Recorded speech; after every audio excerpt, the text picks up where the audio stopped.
Good morning all. I welcome you all for this ice plant test tubing experiment. This is D.Y. Patel College of Engineering, Vapor Mechanical Department, REC Lab. Myself, Professor Sagar Wangdare. We are now going to do the experimental procedure on the ice plant trainer. Okay. Now this is the ice plant test tube, which is with the capacity of 30 kg of ice in 1 day. 1 day means 24 hours. Okay. You can now see here.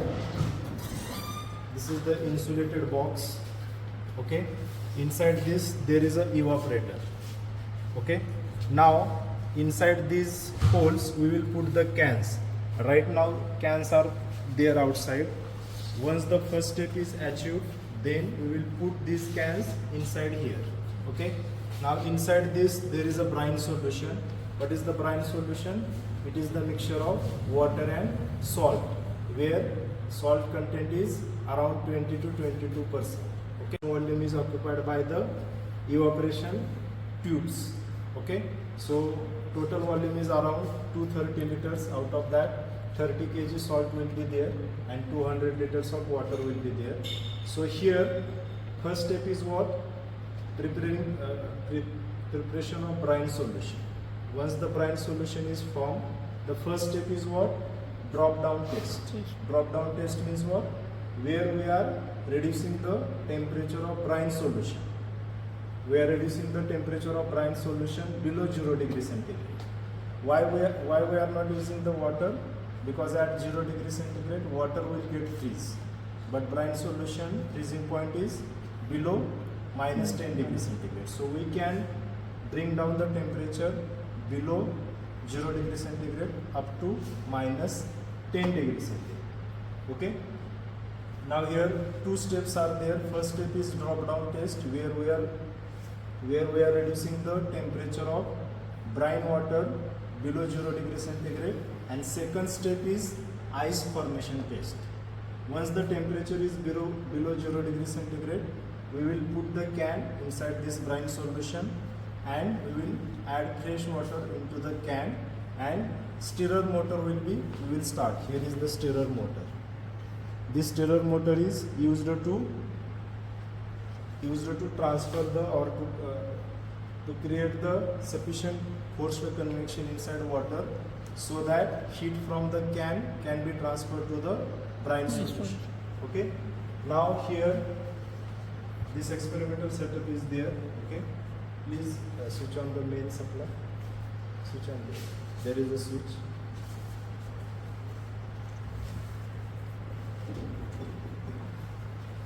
Yes. Now here, this is the VCR cycle, Vapor Compression Refrigeration cycle. For VCR cycle, always remember that before starting the compressor, we have to start the condenser fan. Okay. This is the safety precaution that we need to follow. First I have started the condenser fan. Then I will start the compressor switch. This flow diagram of VCR cycle is given here. The flow diagram of VCR cycle is given here. Okay? Yes.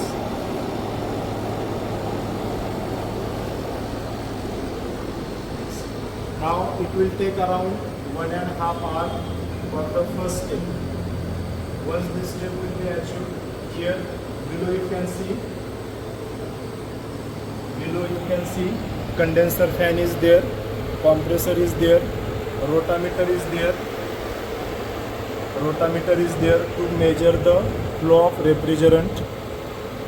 Different temperature sensors are there located at different locations. Okay. This is the energy meter of compressor. These blinks are nothing but cycles. Okay. So by using this energy meter, we can calculate the input energy supplied to the compressor. You can see here this light is blinking. Okay. In earlier days, in our old energy meters, there was the circle that was the rotating. Now this is the light blinking. Energy meter constant of this energy meter is 3200. Okay. Just remember, during calculation we will need this, right? Now different temperature sensors are there.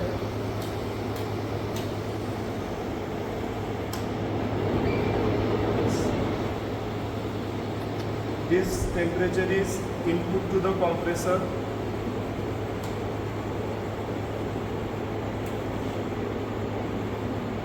Input to the compressor, output to the compressor, then input to the condenser, output to the condenser, after expansion and the temperature of the tank. Okay. Now from experimental setup, what we really want, temperature at 5 points. What are those 5 points? Output of evaporator, output of compressor, output of condenser, and output of expansion device. Here we are using the expansion device. Okay. Below there are pressure gauges, low pressure and high pressure gauges. Below, from here, from this side, there are pressure gauges. We can measure the pressure. So what we need: pressure, temperature of refrigerant at various location, initial temperature of water, final temperature of water, and flow rate of refrigerant. These are the parameters we require. Okay, so we will wait up to the steady state. We will wait up to the steady state. So what is the steady state? Steady state condition is what? Temperature of each state is not changing with respect to time.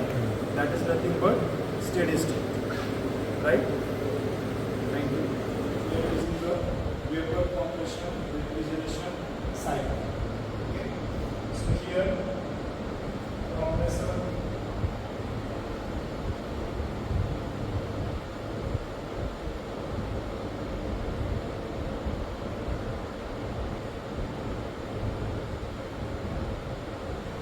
after compressor, go to the condenser.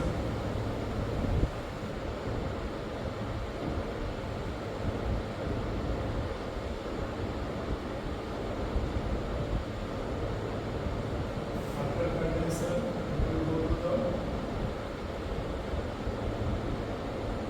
expansion device. After expansion, we will go to the evaporator.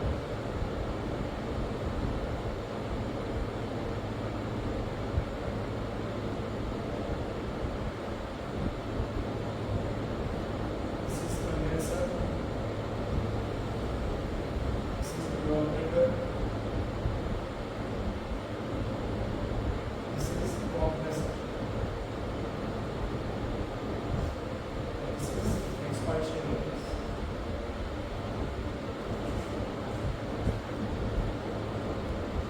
Right? The compressor or the refrigerant that we are using here is R134A. Okay. This is the environmental friendly refrigerant, that's what we are using here. So first, input of the compressor is superheated or saturated vapor of the refrigerant. It will compress, increase its temperature and pressure, and at constant pressure, temperature is reduced inside the condenser. Please remember, condenser and evaporator, these are the constant pressure devices where pressure does not change. Okay, so this reduced temperature, high pressure refrigerant will go to the expansion device. In expansion device, this expansion of refrigerant takes place. Because of expansion, this temperature drops. So this drop in temperature refrigerant will go to the evaporator. In evaporator, it will take out the heat and it will become the vapor state refrigerant and again go to the compressor and cycle repeats. Right? Yes. Now here in ice plant there are two steps. First one is the drop down test.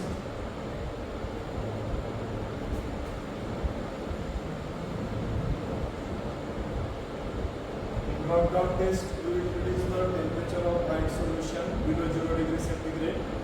Once the steady state is achieved, we will calculate the T1, T2, T3, T4, T5. Right? T1 is what? Temperature of inlet of compressor. T2 is outlet of compressor. T3 is outlet of condenser.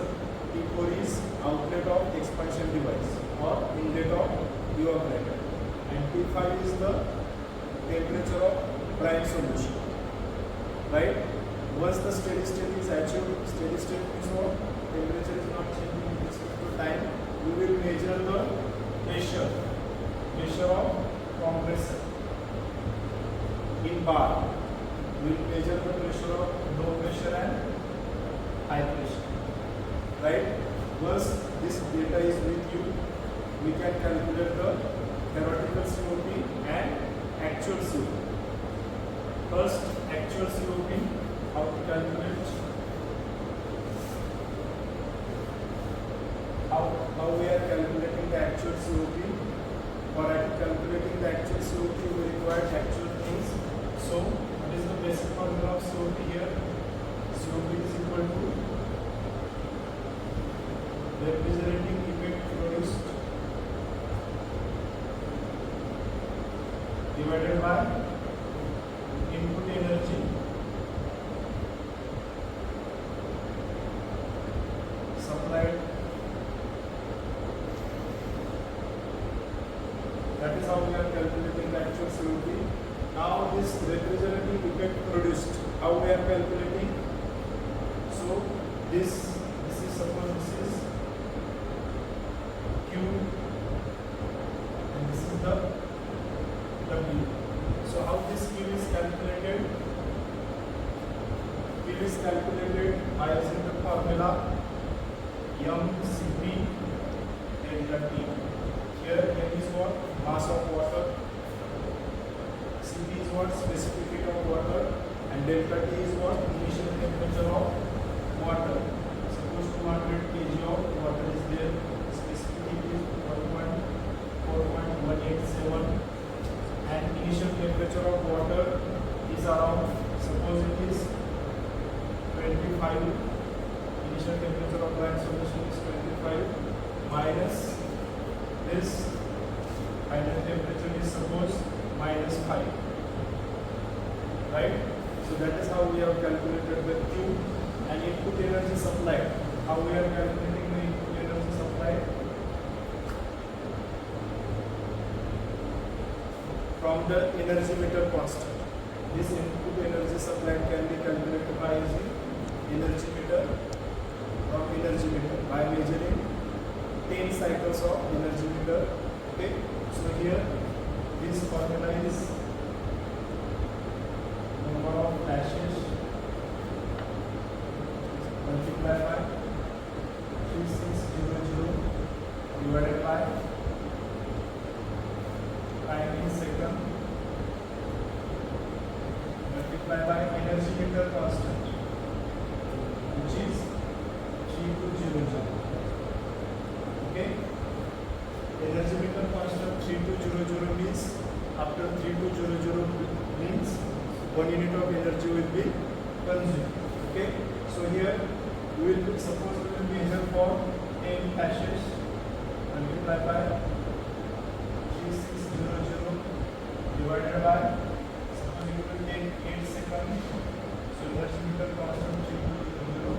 From this we can calculate the W. Once we know the Q, we know the W, so COP can be calculated. So this is what actual COP. Okay. So actual COP is always less than that of theoretical COP. Right? Now next, theoretical COP.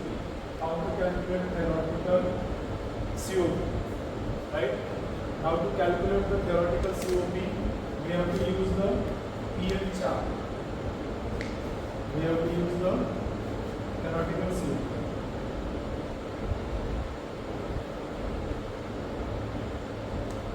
For theoretical COP, we have to use the pH chart, pressure enthalpy chart. So this is the dome, right? This is the critical point C. So this line represents liquid. On the left side of this line there is a liquid. In between dome, what is there? Mixture of liquid and vapor, suspended particle of the this. Okay. So this here chart is for R134A. Okay. And on the right side of this line there is a vapor. Okay. So first input of the compressor is 1. Okay. So saturated vapor. So you will consider theoretically. So this saturated vapor, after compression, its temperature and pressure increases to the state 2. Right. So this is what 1 to 2 is what compression. 1 to 2 is what compression. Then 2 to 3 is what?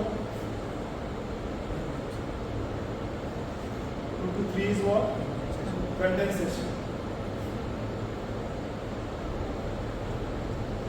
Condensation, where at constant pressure, you can see this horizontal line, at constant pressure, temperature will be reduced.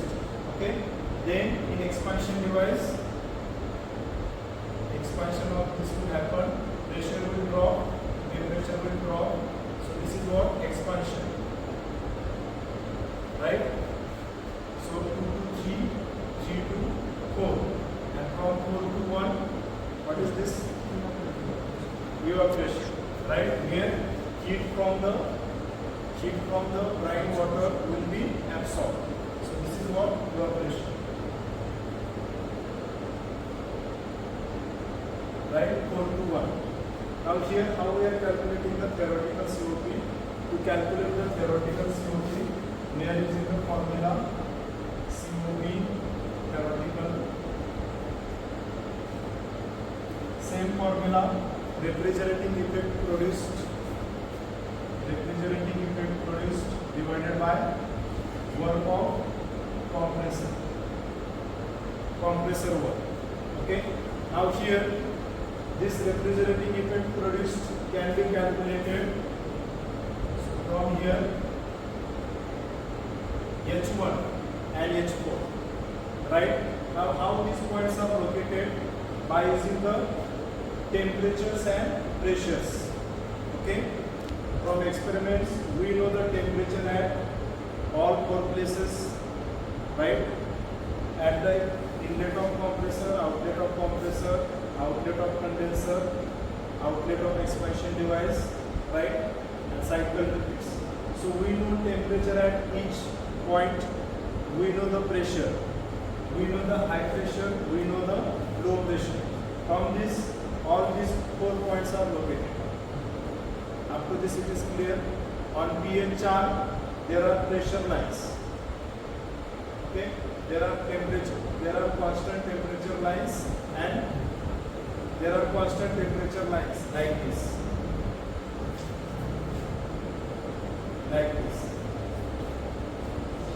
Parallel lines are there, constant temperature lines. Okay, so from temperature and pressure we can locate all the 4 points. Once all the 4 points are located, so here at this point, what is the enthalpy? H1. At this point, what is the enthalpy? H4. And at this point, what is the enthalpy? H2. Right? So refrigerating effect produced is what? Heat absorbed in the evaporator. So that can be calculated by using H1 minus H4 divided by work of compressor. Work of compressor is from 1 to 2. So it is H2 minus H4. right? From chart, we will calculate all four enthalpies with the help of temperature and pressure, right? PL chart for R134A, standard chart is available. You can refer this chart. From this, it is calculated and you will get the value of theoretical CO. Right? Theoretical COP is always more than that of actual COP. Okay? So this is the experimental setup that we have seen. iSmart test rig. We have also seen the experimental procedure and the calculation procedure. Right? I hope all of you understood this.